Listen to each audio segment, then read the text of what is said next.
الشيطان الرجيم.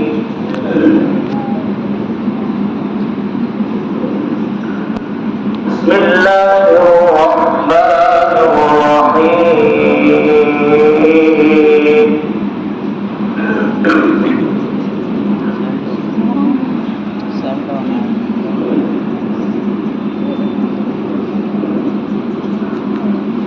الحمد لله الذي وهب لي على الكبر إسماعيل.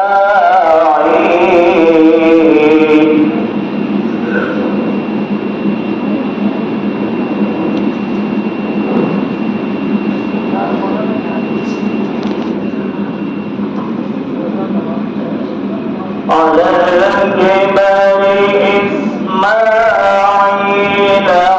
وإسحاق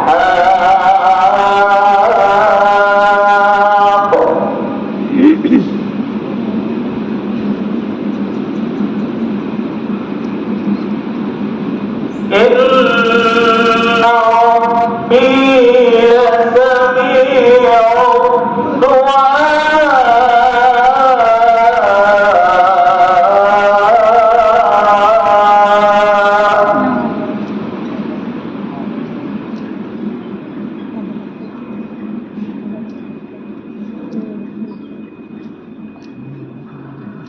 رب اجعلني مقيم الصلاة ومن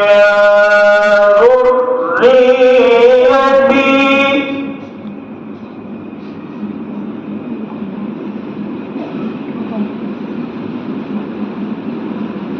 ربنا وتقبل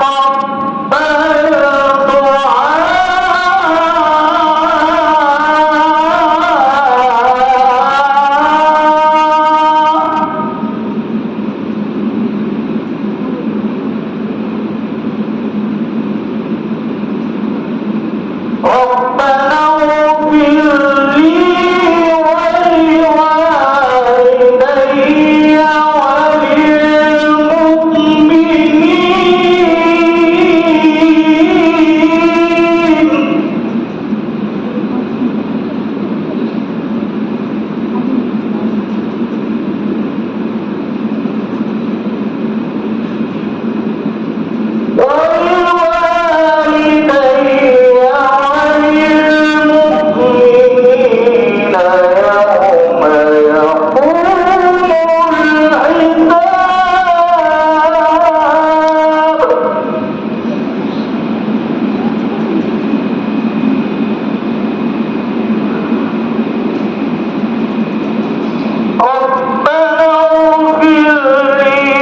ولوالدي